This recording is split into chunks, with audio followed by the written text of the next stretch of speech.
You are listening to me talking to myself. Welcome to the podcast where I share useful tools to create more space, more freedom, inner peace, connection, and life on purpose.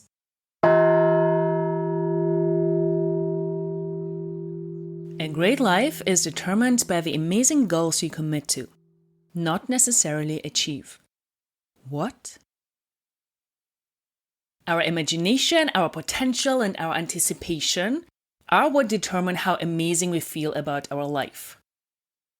Our belief in what is great already, and our belief in what we can create, and in what the future holds, is what makes our present moment exciting. It's what makes us anticipate the greatness of our life. So many of us think what makes our life amazing is the circumstances of our life. It's what's happening, it's our relationships, it's how much money we have, our accomplishments. But really, what makes our life amazing is what we think about. And when we think about an amazing future, when we think about our life becoming and being even better than it is now, from a place of abundance, not from a place of scarcity, we get to create that experience right now. And so, do not wait until you achieve your goals to experience the effect of them. The effect of your goals is experienced when you set them, not when you achieve them. When you commit to them, when you believe in them, that's when the magic starts to happen. Some people might say setting goals is not a spiritual practice. Because we focus on the result, not on the process. Because we focus on the future, not on the present. And I don't think it's true. It depends on how and why you set your goals.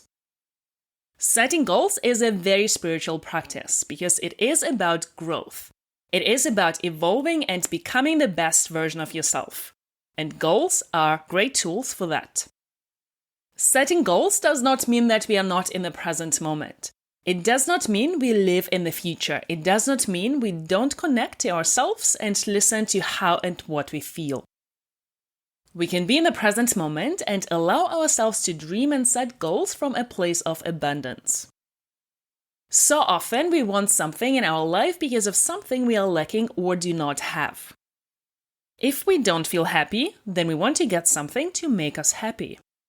That is the problem. And this is not a very useful way of setting goals. Achieving that goal will not solve any internal problems or make us happy. Go back to episode 13 on what creates our happiness. All of our feelings, including happiness, come from our thoughts. So there is no happiness that we are going to find in our future that we don't already have now. If happiness is created in our mind with our thoughts, then achieving something or gaining a future goal at some future moment is not going to increase our capacity for happiness. So why setting goals if there is not better than here? The point of having goals is not so we can achieve them and be happier than we are today. The reason to have goals is because our purpose on this planet is to evolve and to grow and explore what is possible for us and that best version of ourselves. What we can create, how we can contribute, how much value we can bring into the world. And the way to do that is to constantly be asking ourselves to bloom in a bigger way. And goals are a great way for us to do that. When you think about a goal or you think about a dream or something that you want to achieve, it may seem unachievable and impossible, something way beyond our current abilities. That process of dreaming and thinking about that in this present moment is what brings all of the stuff up that is preventing us from already being that version we want to be. Setting goals and believing in them enough to achieve them will bring up a lot of obstacles, will bring up the things blocking us from what is possible for us. And this is what goals are about, learning to overcome those obstacles on the way. Our limitations we set ourselves, insecurities, lack of confidence. Gaining new skills, showing up in a different way, creating the relationship with ourselves. Being present with all the negative emotions that will come up on the way towards that goal. Another reason for setting goals is they give our brain a direction. They create a deliberate focus for our brain. If we are focusing on a goal, focusing on something that we want, having our attention and our deliberate concentration on that, it tells the brain what to do. It provides it with structure and supervision. Where focus goes, energy flows. You can predict where you're going to be in your life by what you're telling your brain to think about. Your thoughts create your feelings, which drive your actions, which ultimately give you your results. This is going to happen either way. You're going to always be creating your results. Results do not just happen to you, and goals are a way of deciding what you want those results to be. So one of the things that is so amazing about setting goals is not necessarily what we achieve when you achieve the goal, but the strategic byproducts along the way. As you're going through the process of achieving your goal, you're overcoming your doubts, your fears, you're taking actions, you're putting yourself out there. You're going to have things happen that wouldn't happen otherwise. You're going to meet people you wouldn't have met. You're going to have experiences you wouldn't have experienced had you not have this goal. If you set a body goal, you will learn how to connect to your feelings, how to process negative emotions like restlessness, irritation, emptiness, boredom, how to welcome urges and not react to them. You will learn how to watch your brain tell you, you will die. You will learn how to do hard things. You will get to know your body in the process, how it reacts to you moving, training, resting, sleeping, eating. You will learn how to take care of it. If you have a money goal, money is an exchange of value. Who do you need to become to be able to provide this value? You would need to learn how to reach more people. You would need to learn how to create more value. You would need to work on yourself so you can provide more knowledge and skill and results and offer a better product and service. Yoga practice is a great tool to set goals. Not because achieving that goal and being able to arm balance or handstand will make you a better person, more worthy or happier, but because you practice consistency, discipline, showing up for yourself, not giving up, failing, falling, feeling discomfort, feeling negative emotions, observing your attachments. You practice patience and determination. You build strength and flexibility of your body and mind. And all those tools you can take with you into your daily life and implement for any other goal you have. So how do I set goals? The first thing that you need to think about is, do you even dream? Do you even allow yourself to want? Do you think about the future? Do you plan on what you want to create? Some of us are so busy reacting to everything that's going on in their life that they don't have a plan of what they want to create. They haven't allowed themselves to dream and think about things they want to achieve and have. Not from the place of scarcity, but from the place of abundance. Just because you want to is a good enough reason. I want to have a life where I have a lot of freedom to make my own decisions about what I do with my day and what I do with my time and what I do with my life. I do have that, and I have done and am constantly doing work on that. So first, constraint. Pick one goal and stick to it until you get the result you want. One at a time. Pick one and go for it. Honestly, it does not matter which goal you pick. Something that excites you and something that maybe scares you a bit. A goal that might affect all your other goals. Every goal that sounds uncomfortable and challenging and scary will have many strategic byproducts and will give you a lot of skills and tools for any other goal you set. Second, get specific. The more specific you can get, the better. Timeframes, dates, amounts, numbers. The more specific you can be, the better. Talk about your goal in a present tense. My example, my goal is to record 100 episodes and I'm publishing 1 episode a week. So the only thing that you do not include at this stage is the how. You might not know the how yet, and this is what makes the goal exciting. Figuring out the how. And maybe the how does not exist yet, and you might be also the first one who creates the how. At this point, our brain might start to panic because brains like certainty and doing same familiar things all day, every day. And this is another reason for setting goals and figuring out the how.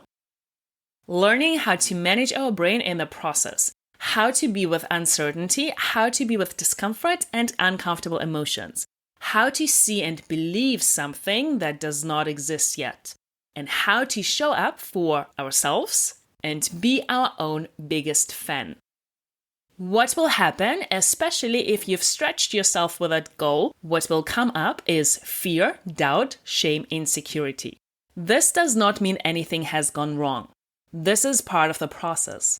If negative emotion doesn't come up, it probably means that you're not challenging yourself enough. You're not pushing yourself beyond your current comfort zone. Your brain likes to stay comfortable. That is what it is designed to do. Your brain will look for what you tell it to look for. As soon as you start introducing new things and stretching it and asking it to go outside of its comfort zone, those negative emotions are going to come up because you're going to have thoughts that you haven't had before. Those new thoughts are uncomfortable for the brain. That's the point of having a goal. Thoughts like, do I know what to talk about for 100 episodes? What if nobody will listen? What if I lose interest? What if I won't feel well? What if something happens to my mic? What if I won't be able to prepare it on time? And other fun stuff.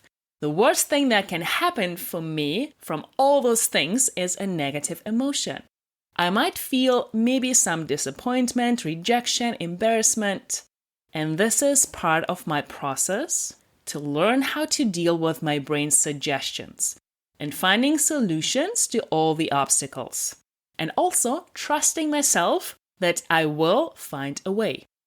It's just what brains do. And sometimes we need to talk to our brain. Of course, brain, don't you worry. I have so many things I want to share with the world. 100 episodes will not be enough. Everything is figure-outable. Next step, take massive action. Instead of wondering how to do something, start doing something. If you want to find out how to do it, start doing it. You will know whether it's working or not if you take action. Massive action does not mean sacrificing your life, friends, integrity, values, sleep, food, and being busy working 24/7. No. Massive action means taking strategic action until you get the results you want. Try many things. You can change the strategy, but not the goal. Keep trying and taking massive action until you get the results you want. When you take massive action, you're always going to produce a result. What is the result your action created? Not what was the action you took. Did it create the result you want? If it didn't, you need to take different massive action. If it created the result you want, then you keep taking that action and you keep creating that result. So focus on the results you're creating from your massive action, not on the activity that you are doing. Activity, being busy, is not useful. Fail a lot. What is failure? We are either winning or learning.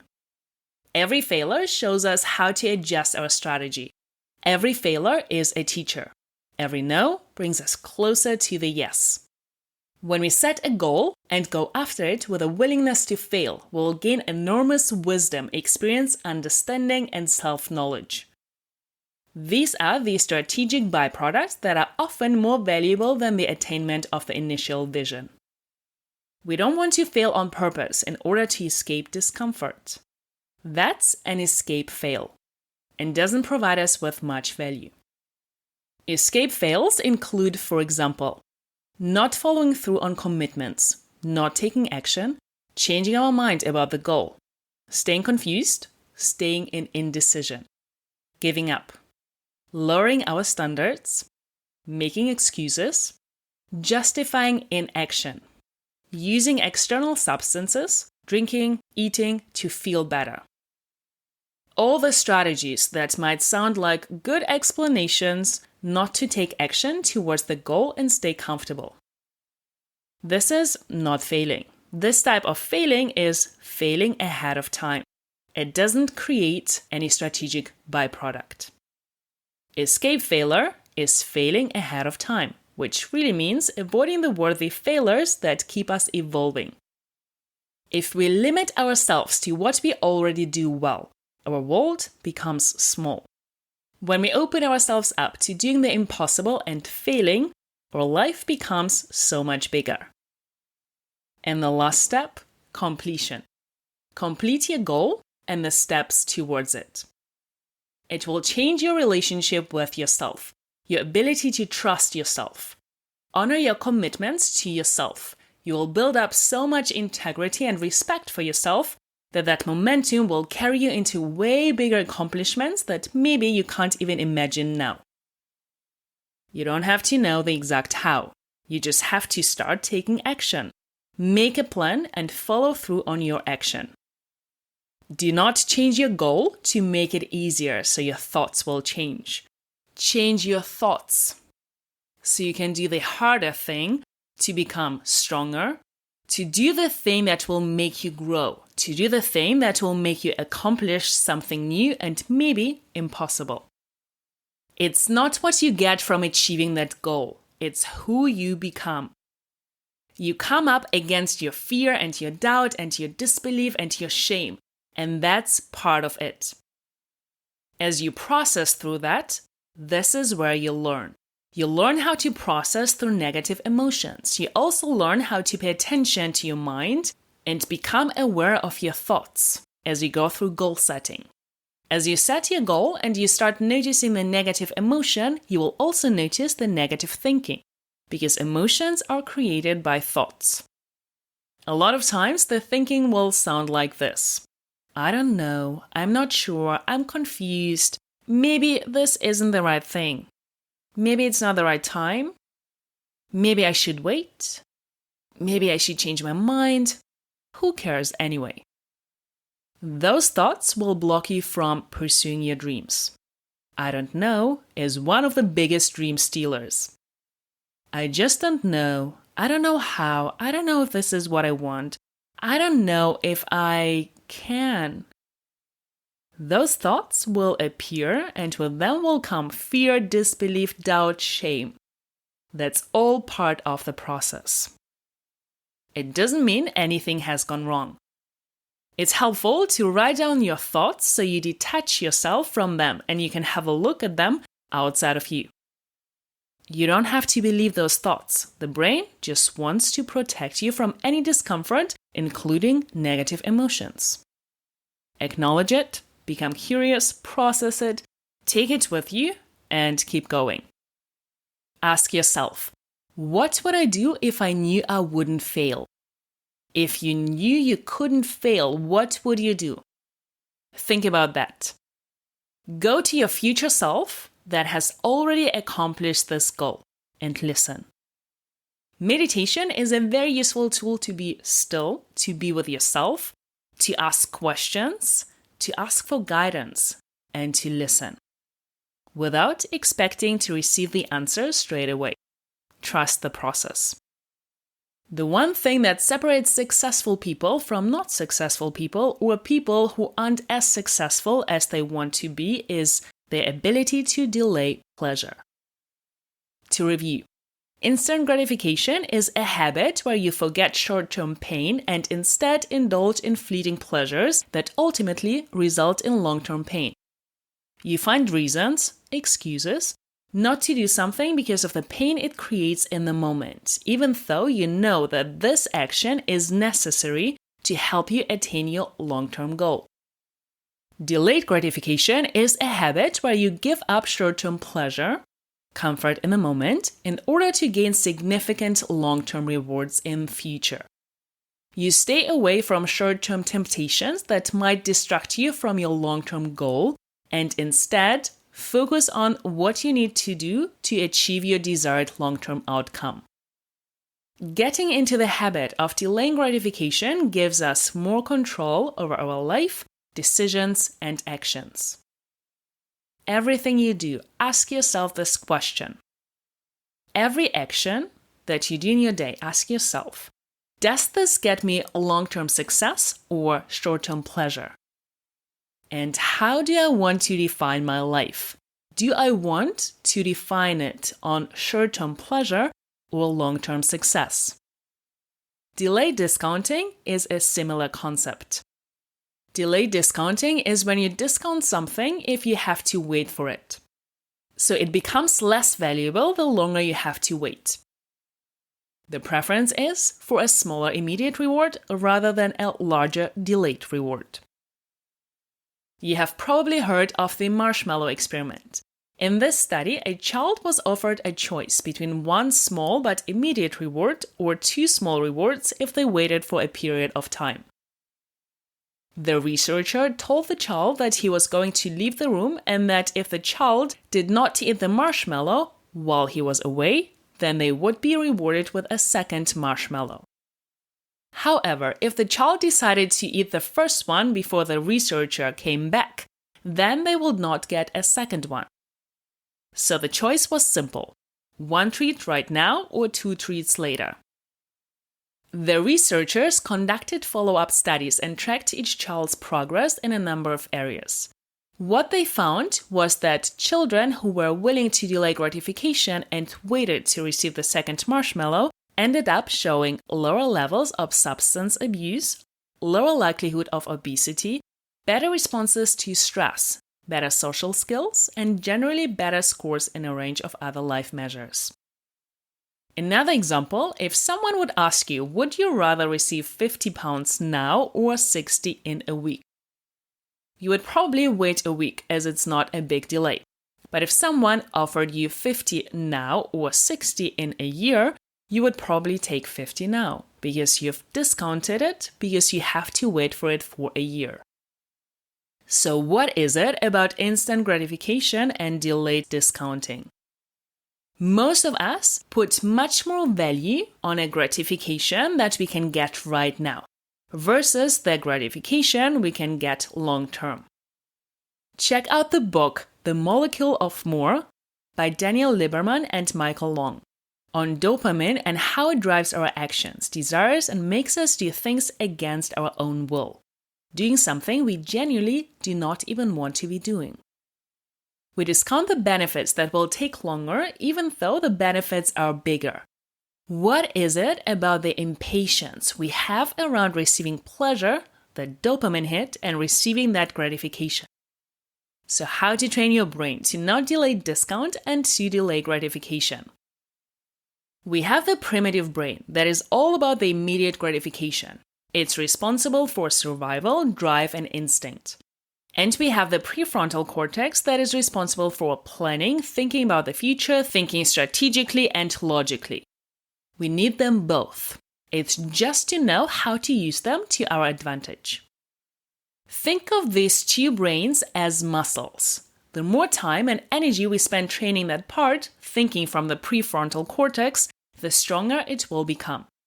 So if you get very good at delaying gratification and you get good at disciplining yourself and you get really good at visualizing your future and becoming someone who can delay the dopamine hit for that ultimate success, and you're someone that can allow an urge and allow an emotion and not react to it and not discount something that you have to delay but actually make it much more important to you, you will develop the skill of delayed gratification and actually achieve your goals. So developing the skill of delaying gratification is one of the byproducts of setting goals. One of my goals has been to do intermittent fasting every day for 20 hours. So the process of building this habit required, of course, discipline, but also it was a great practice of delaying gratification every day and not just go for that instant pleasure in the moment. If I had that urge to eat at 9 p.m. and I would think about my future self who would need to wait on the next day till 5 p.m. to be able to eat, I did not want to do it to myself. The instant gratification was not worth it. even if my brain was telling me things like, eat now, otherwise you will die. So think about what it is for you and what could be your goal to practice delaying gratification.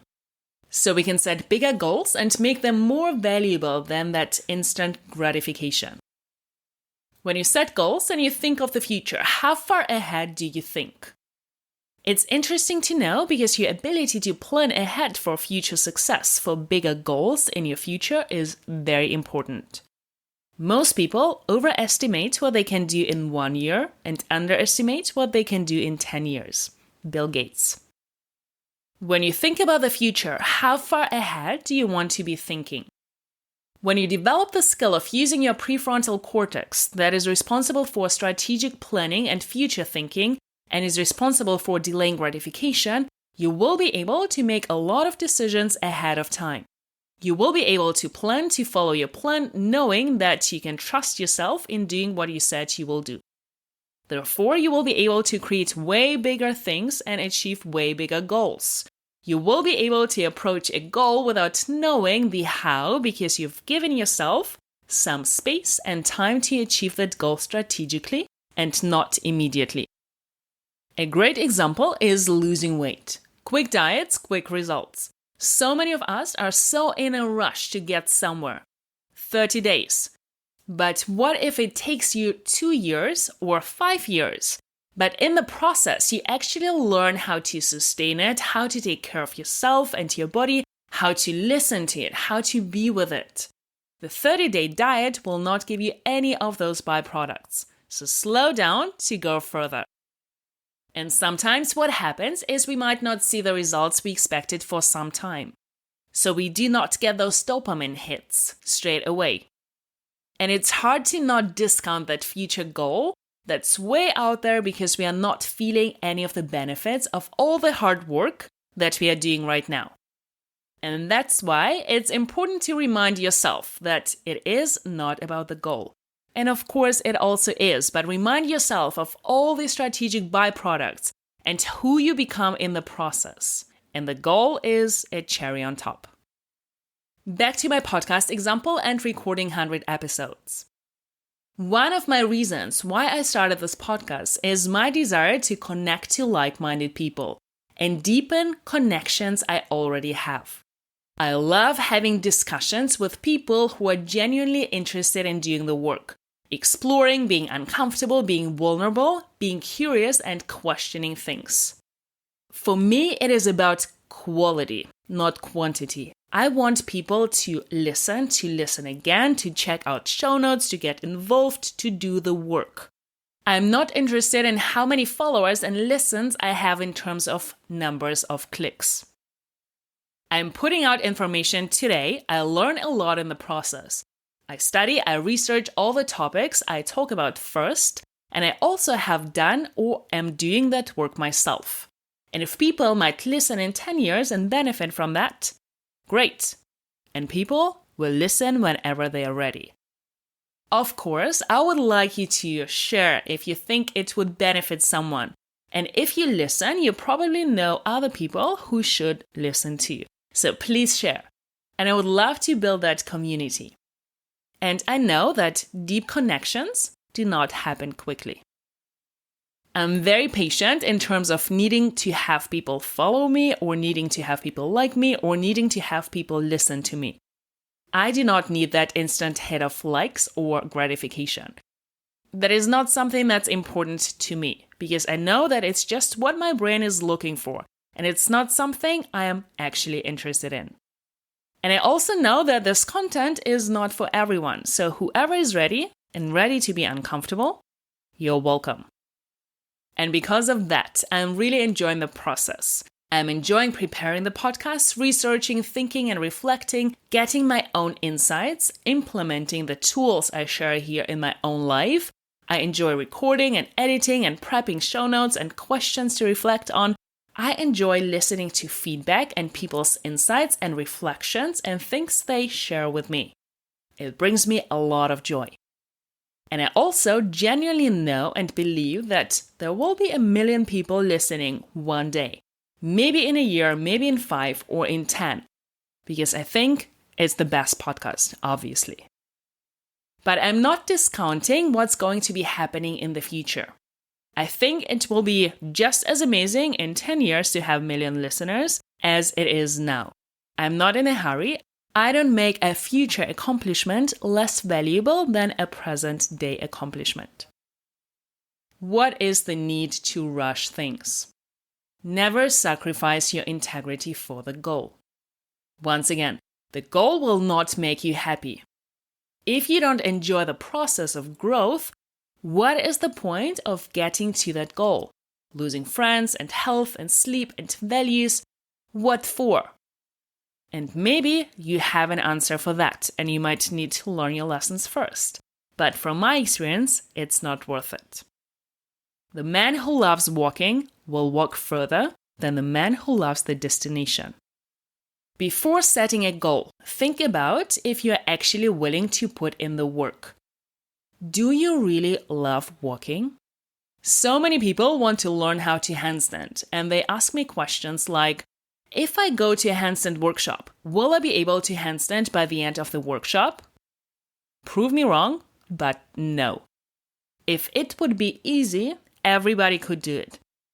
It is hard on purpose. If you really want to learn handstands, are you willing to practice handstands every day? Maybe every day for 5 years? Think about it. And what is the alternative? So how can we learn to enjoy the process and the journey towards something? We want that instant gratification, even though that instant gratification may prevent us from having that long-term benefit. You can learn the skill of prefrontal planning. You can learn the skill of processing your emotions. You can learn how to manage your own discipline and your desire for dopamine and not do things against your own will. And then the process becomes so much fun. And this is what this podcast is about. I'm teaching and sharing all those tools. Go back to episode 8 for discipline. Go back to episode 9 on the power of our thoughts and beliefs. Go back to episode 13 and 14 on emotions and processing negative emotions. Go back to episode 16 on why growing and being uncomfortable matters. So can you be in the presence of working hard, of allowing emotions, of allowing urges, of delaying gratification, and appreciating those future results enough that you can make extraordinary things happen in your life? Stop discounting the future and start delaying your gratification, and your future self will thank you. What you believe is what makes something possible. Not what you want to believe, but what you truly believe. When you believe something, you feel and act in a completely different way than when you don't believe it. Believing changes what you see and how you feel, and ultimately what you do to create results. This is a skill that is unique to humans. This is a skill that is the privilege of the prefrontal cortex that allows us to mentally rehearse a reality that does not exist yet. The more we believe in the destination, the less proof we need in the moment that it will happen. The more we believe in the outcome we are creating, the less unpleasant the journey is to get there. We don't let setbacks or discomfort mean we won't get there. They're actually part of the process of arriving. The more we keep our mind on who we will be and what we'll experience at the destination, the more committed we are to moving through the process. It is not our job to dictate the timeline when we achieve the goal.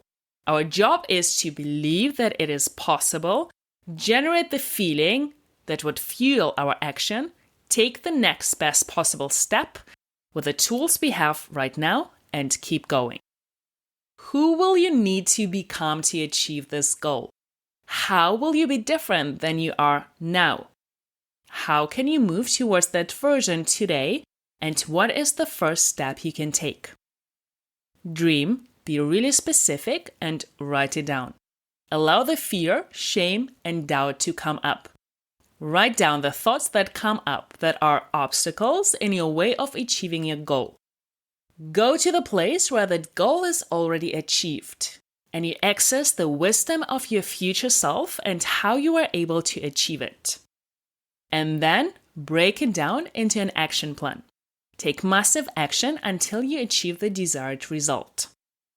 In that process, whether you achieve that goal ultimately or not, you will become stronger, more disciplined, more capable, evolved version of yourself.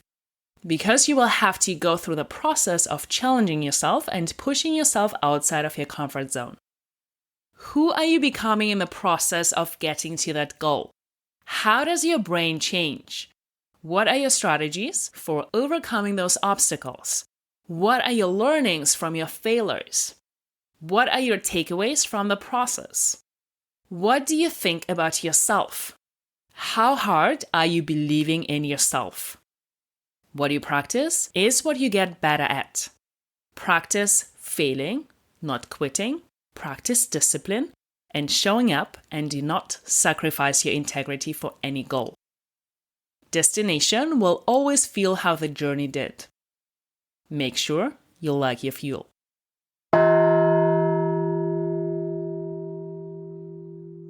Thank you for being curious. If you enjoyed listening, rate, review, subscribe, share, and join the conversation. Do not miss out on yourself, your power, and what is possible for you.